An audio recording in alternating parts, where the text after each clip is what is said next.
consultatif bu Paris bi li nga xam ne mën nañ ko ci wax mooy dëgg-dëgg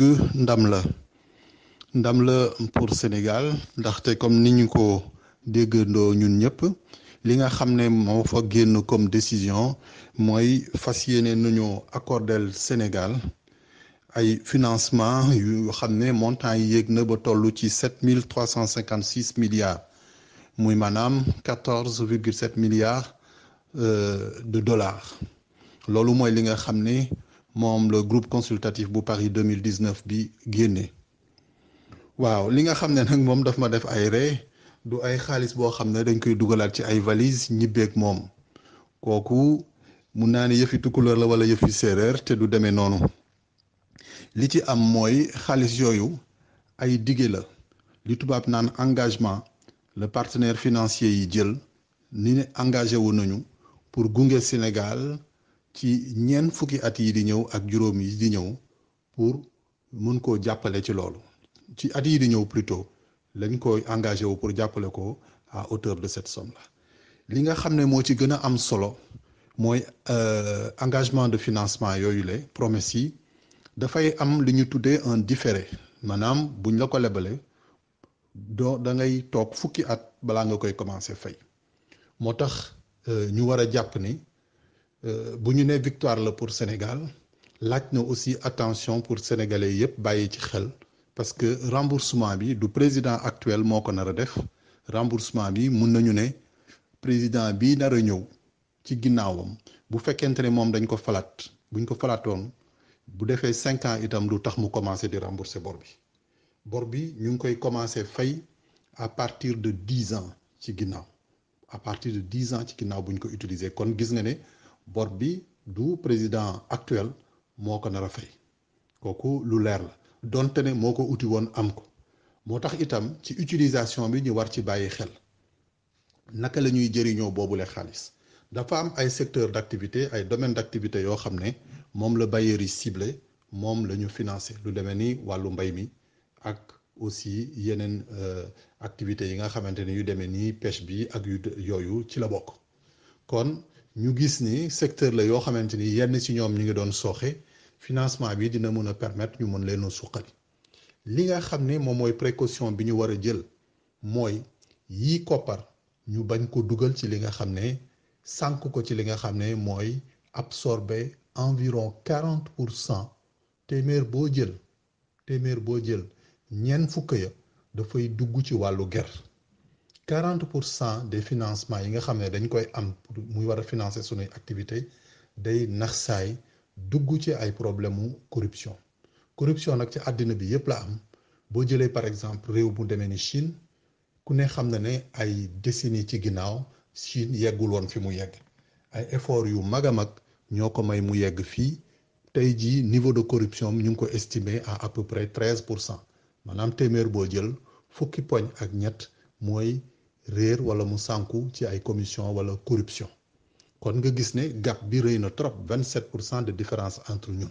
voilà kon entre Sénégal ak Chine bu ñu yemee ci boobu comparaison kese pour wax ne daal d'abord pour man li nga xam ne moom la ñu war a def mooy ndokkeel ñi nga xam ne ñoo liggéeyoon ci dossier bi ñi liggéeyoon ci dossier yi d'abord nag mooy experts yi nga xam ne ak conseillers yi nekk ci cabinet ministériel yi di fa xëy di wàcc di gontu di liggéey ci dossier bi ñi ñuy gis ñu toog autour de la table ñooñu mooy ñi ko war a présenter parce que ñoom ñoo yor tey ndomba dànk yi nga xam ne ñoo concerné par exemple le ministère de l'agriculture le ministère de l'économie et des finances ñoom ñoo yor ndomba tànk yi tey donc bu ñu doon wax wala ñu waroon a signer tey ñoom ñooy signer waaw kon nga gis ne ñi nga xam ne ñoom ñoo liggéey ñoom ay back office la ñu kenn gisu leen sax kenn gisu leen keroog ci débat bi ñi ci ëpp te balaa koppar di génn aussi dafay laajaat ñu présenter waat ay dossiers détaillés ay signature de convention doog a am financement yi ñu doog leen a décaisser pour ñu mën a leen utiliser li nga xam ne moom moo ñu war nag ñun ñëpp sénégalais yëpp dans un premier temps mooy ndokkeel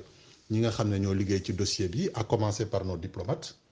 parce que nag aspect boobu dañ koy fàtte mais seen ndam la ñoom les diplomates ñoom ñoo porté la chose pour mën ko siiwal boo gisee ci ginnaaw président de la république kan nga fa doon gis ambassadeur bu Paris Bassirou Sène ngay gis di gis aussi benn ambassadeur Amadou Diop derrière donc ñooñu daf lay won fi ñu toogoon daf lay won ne kii amoon nañ ci cër bu rëy rëy ci liggéey bi ni ñu ko waajalee ak fi mu yegg tey leneen yi mooy yeneen fonctionnaires yi nga xam ne ñoo nekk ci ministère de l'économie et des finances et des différents autres ministères yor ci ay direction wala nekk fa ay chef de service liggéey woon ci dossier bi pour mu mën a taxaw li nga xam ne pour man mooy aspect bi nga xam ne dañ ci war a bàyyi xel trop mooy financement yi la plupart du temps bu ñu watuwul nu muy doxee suñu secteur privé du ci profiter lu bari parce que ay nu mu tuddati ay appel d'offre la nar a demee te toujours critères yi nga xam ne moom la ñuy mettre en avant yenn si suñu entreprise yi koy mën a matale bariwuñu wala ñi ko mën a matale sax du ñu doon ay entreprise ak des capitaux sénégalais ay entreprise sénégalais la ñuy doon mais ña leen moom du ñu ay sénégalais loolu raisonnement économique la parce que tey jii benn tubaab bu weex tàll mën na créer société am Sénégal société boobu société sénégalaise la bokkul ak société bi nga xam ne Awa Ndiaye ak Mansour Diop par exemple ñoom ñoo ko créé Sénégal ñoom nga xam ñooñu njaayeen beeg jóobeen bi ay sénégalais 100% la ñu créé seen entreprise sénégalaise ci biir sénégalais ñoom non seulement nekk nañu entreprise sénégalaise mais nekk nañu aussi une entreprise avec des capitaux sénégalais donc cette nuance là elle a son importance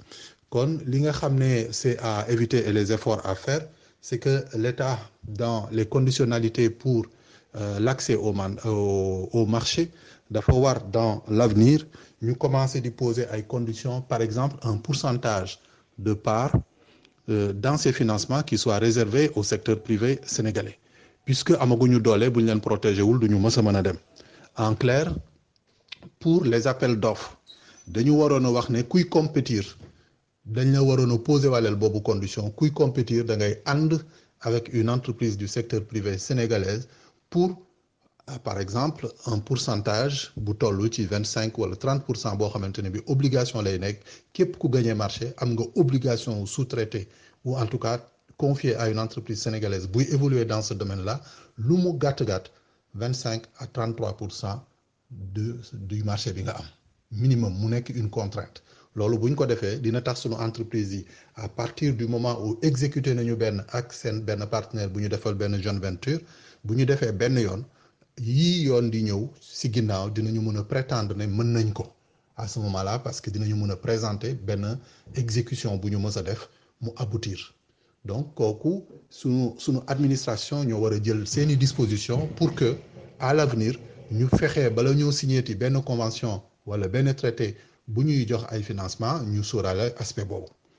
waaw est-ce que du sunu pétrole beeg gaz bee tax ñu duñu ko lebal munu see génn parce que ñi ñuy lebal fay ñu leen suba fay ñu leen gannaaw suba ñu ngi leen nar a fay fii ak ñeent fukki at nag ku la nar a lebal tey di séenu ci yow nga fay ko fii ak ñeent fukki at dina seet fii ak ñeent fukki at naka nga nar a mel dafa mel ni particulier rek boo ko indiwaatee dans un raisonnement micro benn ménage buy bëgg a jënd par exemple oto tey jii boo doon jënd oto dinañu xool li ngay gagné mais dinañ xool sa contrat de travail ban type de contrat de travail nga am est-ce que contrat de travail boobu dina bu CDI la wala bu CDD la wala lu temporaire la wala loo xamante ne nii c'est sujet à une évolution bu rapide wala déet yooyu yëpp dañ koy tenir en compte pour tester sa capacité de sa capacité d'endettement ce niveau de solvabilité yooyu yëpp dinañ ko ci xool charge yi nga am kon pétrole bi ak gaz bi kenn mënu ko see génnee mi ngi ci biir taq ci rëpp sax laay war a wax pour wax ne en tout cas bokk na ci li nga xam ne pour man dalal na xelu partenaires yi ba nga xam ne yaakaar nañu Sénégal ànd ak ñun nangu pour financer ñu kon lii ndam la lu rëy ndamu Sénégal la na ko ñëpp